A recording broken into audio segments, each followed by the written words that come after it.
आने वाले दिनों में जवानों के लिए कुछ संदेश दूंगा, तो आप में से बहुत सारे लोगों ने मुझे सजेशंस दी थी कि किन किन चीज़ों के ऊपर वीडियोस बनाने चाहिए। जैसे कि मैंने आज बहुत हद तक देखा है कि बहुत सारे लोग पबजी खेलते हैं, उसमें अपना समय बर्बाद करते हैं। बहुत सारे लोग इन दिनों में चैट्स में बिजी हैं। कुछ ऐसे भी हैं जो प्रभु में आ गए हैं, लेकिन उन्होंने वो संगतियां नहीं छोड़ी हैं जिनकी वजह से वो पाप में गिरते हैं। आज बहुत सारे लोग सेल्फीज लेने में बहुत ज्यादा बिजी हैं। हम अपने जीवन में ऐसे दोस्तों को रखते हैं जो हमें मूवीज पे लेके जाते हैं, हम इमोशनल अटैच्ड होते हैं। मैं नहीं कहता हूं कि आप में से किसी को भी उनसे दोस्ती तोड़ने की जरूरत है, बट आपको ये बात समझनी है कि आप अब वैसे नहीं जी सकते जैसे कि आप जी रहे हैं। मैं आज आपके साथ कुछ वचन शेयर करना चाहता हूं जिसको सुनकर आपको एक रास्ता मिलेगा कि आप अपने जीवन में हर उस बात को जो परमेश्वर को पसंद नहीं करती है, आप उस पर कैसे जय पा सकते हो। आइए मैं आपके साथ एक वचन शेयर कर रहा हूं। यदि आपके पास बाइबल है तो आप भी मेरे साथ खोल सकते हैं। यूहन्ना की किताब, यूहन्ना रचित सुसमाचार, द गॉस्पल ऑफ जॉन, और उर्दू में यूहन्ना की इंजील, उसका दूसरा अध्याय, सेकंड चैप्टर, दूसरा बाब और उसका 7वां वचन। यीशु ने उनसे कहा, मटकों में पानी भर दो। उन्होंने उन्हें मुहामुंह भर दिया। तब उसने उनसे कहा, अब निकालकर भोज के प्रधान के पास ले जाओ। आप सभी इस कहानी से वाकिफ होंगे। आप बहुत बार इसके ऊपर सरमन सुन चुके होंगे, आपने इसे स्टडी भी किया होगा, शायद आपने इस वचन के ऊपर बहुत सारे आर्टिकल्स भी पढ़े होंगे। ये बहुत फेमस पैसेज है बाइबल का, जहां पर यीशु एक शादी में अपने चेलों के साथ और अपनी मां मरियम के साथ दिखाई दिए। आज मैं इसी कहानी से आपके साथ कुछ शेयर करना चाहता हूं जो आपकी बहुत सारी प्रॉब्लम्स का आंसर है। जैसे कि मैंने आपको बताया कि आज बहुत सारे लोग पबजी खेलने में, गेम्स खेलने में, सेल्फीज निकालने में, बुरी संगतियों में, उनकी लाइफस्टाइल ऐसी है कि आपको वो हर दिन मॉल में दिखेंगे। मैं नहीं कहता हूं कि ये सब चीजें गलत हैं, पर मैं आपको बताना चाहता हूं हर वो चीज जिसने आपको गुलाम बना दिया है वो आपके लिए एक संसार है। और यीशु ने कहा, मैंने तुम्हें संसार से चुन लिया है। रोमियो की पुस्तक 12वें अध्याय के दूसरे वचन में लिखा गया है, संसार के सदृश न बनो, don't follow the pattern of this world.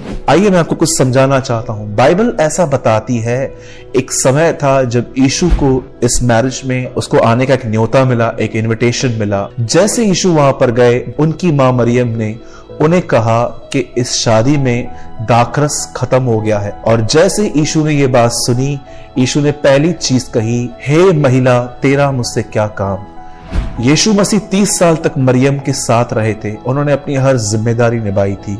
एक बेटा होने के नाते उसे सब कुछ किया, लेकिन जब वो सेवा के लिए उतरा, अब उसकी किसी भी इमोशनल अटैचमेंट के साथ वो कनेक्ट नहीं था। एक बार यीशु ने किसी आदमी से कहा, मेरे पीछे हो ले, तो उसने कहा, मैं अपने बाप को गाड़ के आऊंगा। तब यीशु ने कहा, मुर्दों को अपने मुर्दे गाड़ने दे।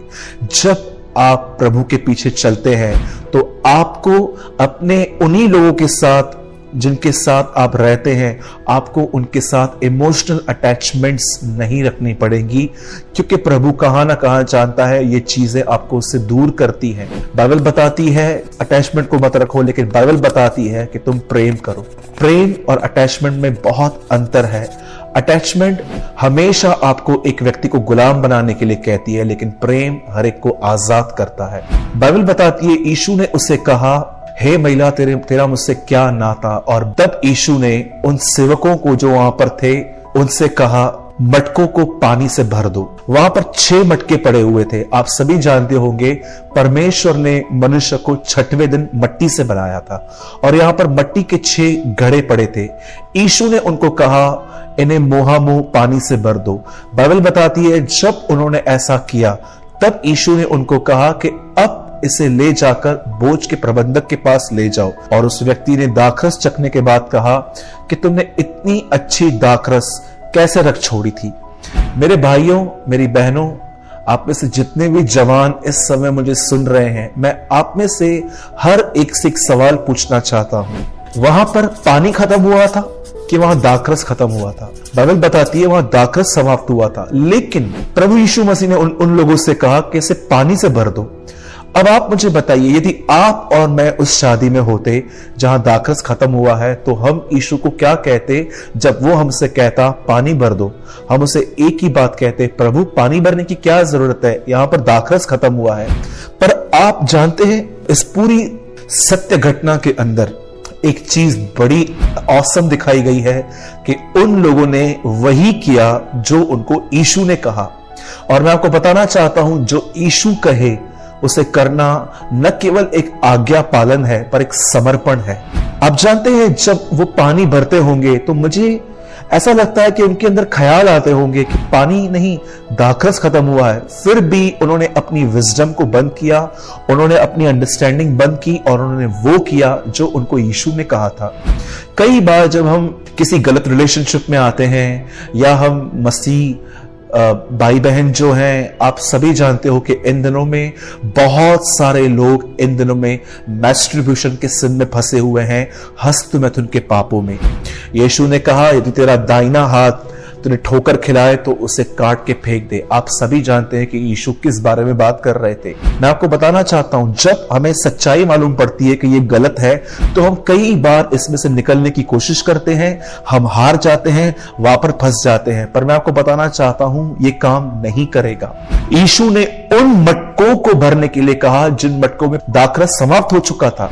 याद रखिए, पुरानी जो दाखरस है वो दर्शाती है कि वो इंसान की मेहनत से बनी थी, वो इंसान के एफर्ट से बनी थी। हम अपने आप को बदलने के लिए एफर्ट्स नहीं लगा सकते। आप और मैं अपने आप को नहीं बदल सकते। हमें एफर्ट्स नहीं लगाने हैं, हमें समर्पण करना है।